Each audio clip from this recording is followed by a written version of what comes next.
Hello, you wonderful people, and welcome to another episode of Crime Centric. This being a show where I talk about crime dramas that I watch. For today's episode, I'm going to talk about the latest episode of Elementary.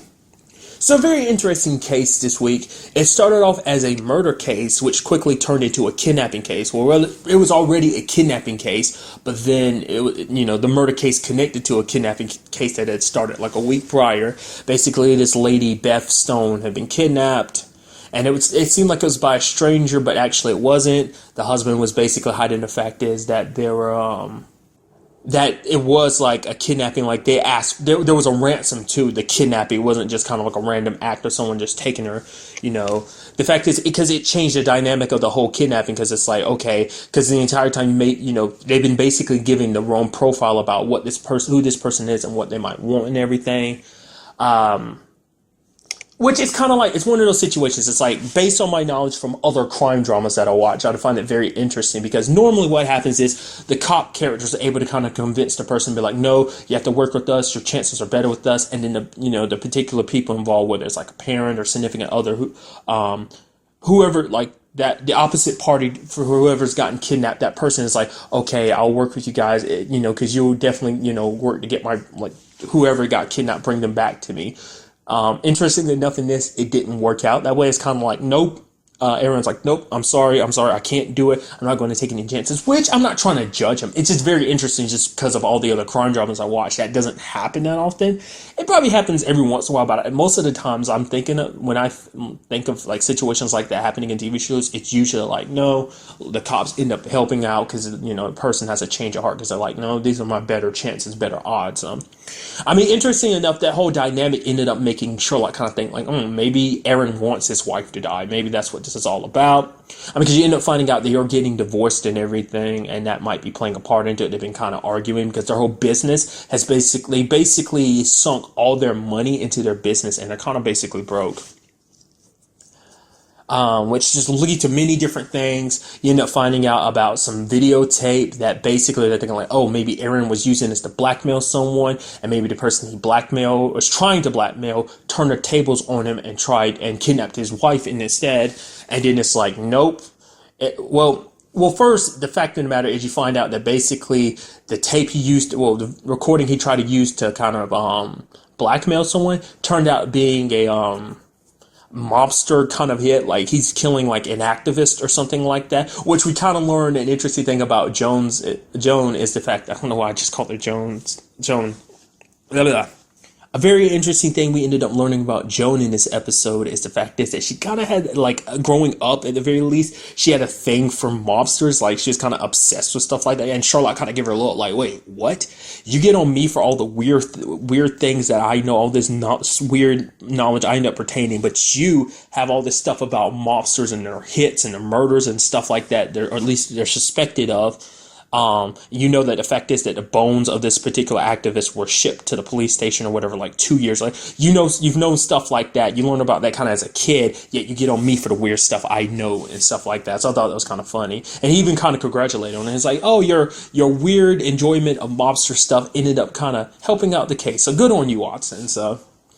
But it turns out, that really wasn't what happened, because it's like, oh, apparently Aaron and Dennis, his kind of partner in the whole situation, ended up making a particular program, software / app that basically lets you kind of CGI like video very to the point it's almost not just, in a movie sense. It means like even like recorded video can be altered like that. For instance, the whole situation with the actual recording of his wife Beth getting kidnapped was actually altered itself, because the kidnapper changed their body type, not their body type, just the aspects of their body, making themselves taller, added about 40 pounds or whatever. But Joan noticed that even though you change those aspects of your body, your shape still stays the same. So she was able to notice the shoulders, and she realized it's like, oh yeah, a person that's connected to this case that looks like that is Dennis himself.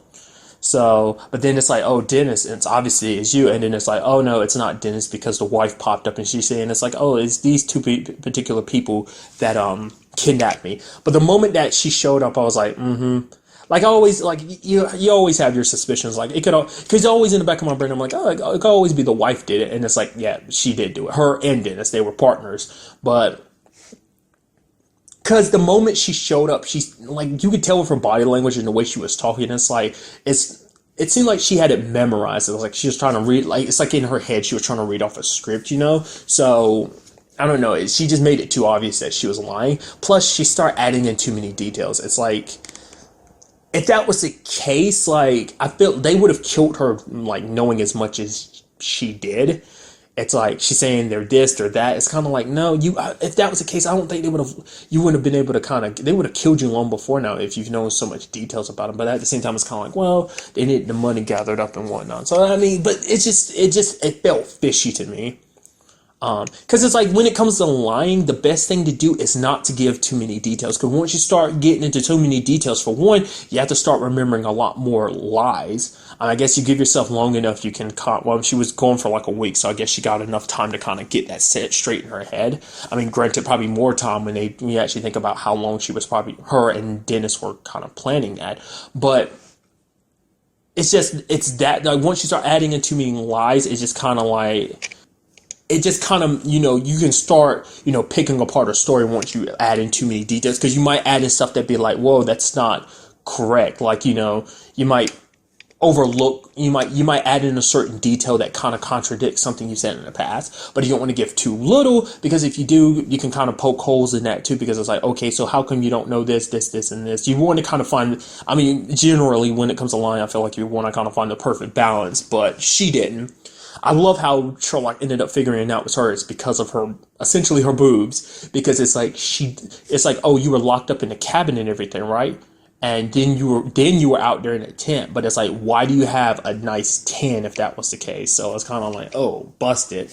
Come to find out that basically she was trying to the whole kidnap situation was to make her husband stay with her a little bit longer, to kind of so that the prenup could wear off. So once, the 10-year mark hit, then they could split up, but she'd get like a lot more money. Like, cause with the prenup in play, she wouldn't get anything. With this, she'd get at the very least half of everything. And it works out for Dennis because he worked on a program at the company, it fell under, it belonged to Aaron because of the whole contract situation. It's like anything made here belongs to me. So that includes Dennis's software. He's like, he made excuses to me. I'm like, oh, we're still hashing out the details, but it's like, no.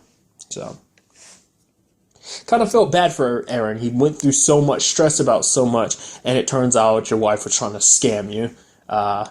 Poor guy had died because he ended up stumbling across your little charade. So, but that's just one side of this episode. Another side of this episode was we had Sherlock investigating some stuff for Paige, who, interestingly enough, I guess because it was a little while before I'd watched, like a couple months before I'd watched American Gothic. Because she's only appeared in like one other episode. It's like the other episode where we got introduced to her, and that's Captain Gregson's girlfriend, Paige, played by the lovely Virginia Madsen. And I was like, the moment I saw the previews and everything, I was like, what? Mama Hawthorne? Madeline Hawthorne?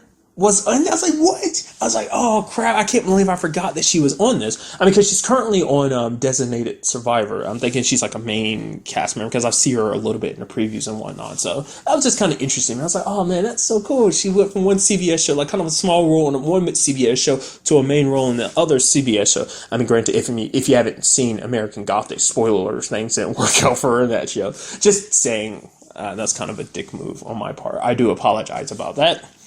Nevertheless,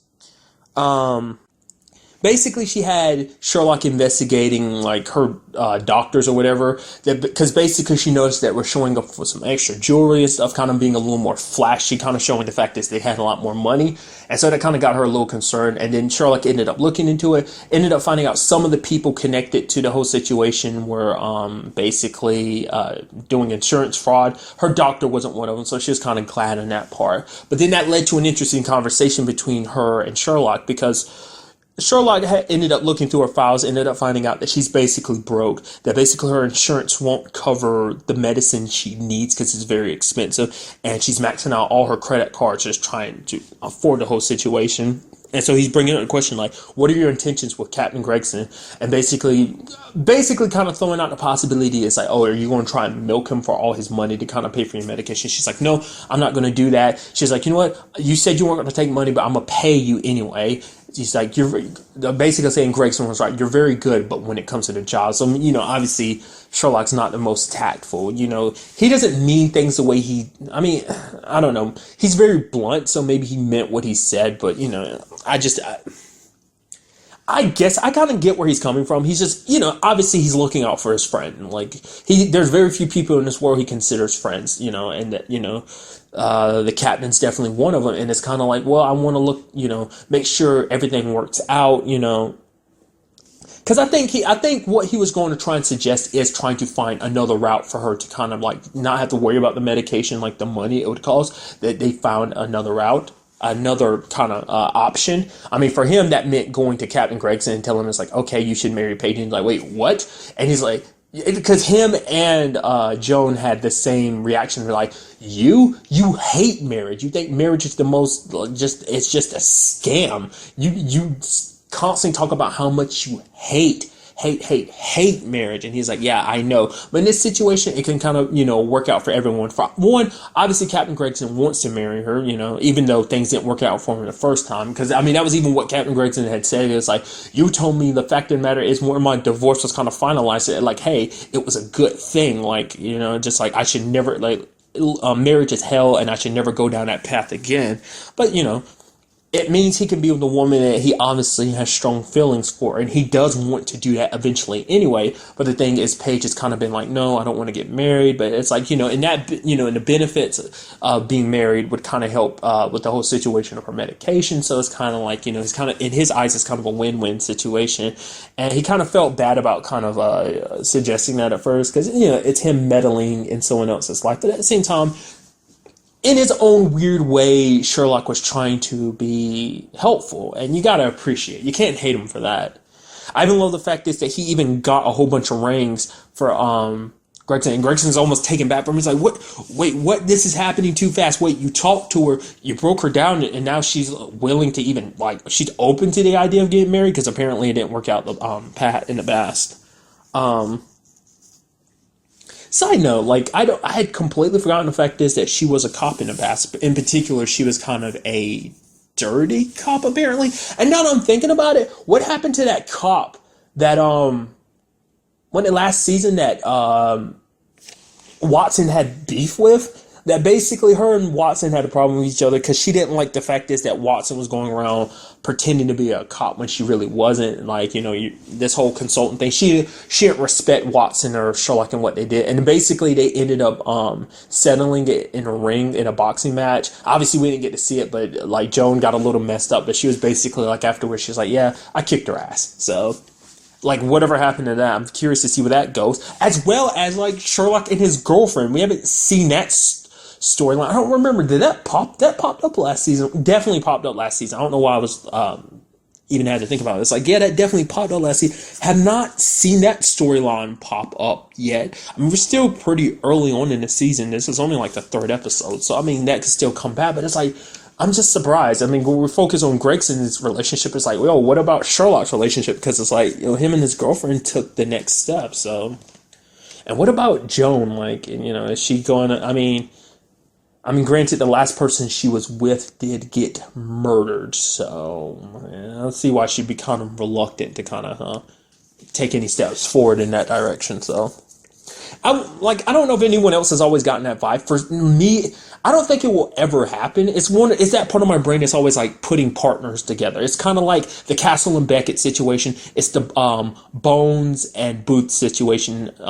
Tony and Ziva. Well, before that, Tony and Kate, you know, just different, you know, crime dramas. You got these two partners. It's like, yo, you should be together. Kind of like Olivia and Elliot from SVU. Like, I always thought they would have kind of got back together. But they would have gotten together, not got back together, but gotten together. But it's like, no, that never happened. I mean, he was married and whatnot, but still, like, just kind of expected. But, you know, it's just one of those situations. There's always going to be a part of my brain that's kind of like, Watson and Sherlock, maybe. I don't know. I think they know too much about it. Like, she knows too much about Sherlock to kind of ever go down there. She's like, he's a friend, he's an associate, he's my partner in a platonic way. I would probably, maybe for her, it's more like he's like my brother. Ew, no, disgusting. So I mean, I don't know. I'm going off the rails here, but I love trailing it back a little bit. I like the fact that Sherlock, he's like, Gregson had asked, he's like, are any of these hot? And he's like, if there's one, he's like, you might want to kind of avoid, go for, if you're, really serious about it, just go for these, probably saying like, avoid like one or two of these, like, makes you wonder, where did he get those from? I mean, we're getting a little bit into Gregson's life. Well, now that I think about it, they're kind of pointing it out. I mean, at least Sherlock kind of did. The fact is that there's Belle and Joan might be a thing. I mean, I wouldn't be too surprised. I mean, you spend time around someone long enough that it's bound to happen. Because the last person we saw him with was that lady who was basically an IA cop. But I can't remember if they decided. I don't remember, because I remember that being a big issue. But I can't remember if that was because like they ended up wanting to give it a try, or did they kind of go their separate ways. I don't remember. Once again, what happens when you like don't rewatch seasons? You end up forgetting crap. But nevertheless, that could always be a thing. It's just, I don't know. I'm diving so much into everybody's personal lives. It's like, I wonder how, like, because last season was a big look into Sherlock's past, and so it makes you wonder, will we kind of get a little bit more, like, because his mom's history came up, I mean, especially because the last season dealt heavily with his dad. It makes you wonder, will any of what got set up and what played out in season 4 will come up at all during this season. There's still that large scale organization out there that Moriarty led that now his dad's leading, so I don't know. That might be something that's kind of like, it might not be a major story element. It might actually be like just a kind of one-off storyline thing or something. I don't know. But overall, a very good episode. It's nothing like heavy story advancement, nothing with Shinwell or anything. Like, it's like, I'm getting the feeling that's going to be something major storyline related, but nothing major storyline related, just kind of character development more so than anything. We kind of saw him presenting the ring to her, so I am curious to know. I'd like to think she said yes, but I mean, we really won't know until the future. Okay, it might not even be brought up next episode. It might be something that's brought up much later on in the season. So, but really, that's all I wanted to talk about. To the next time we meet, be happy, be safe, live life to the fullest, and enjoy it. Good day and goodbye.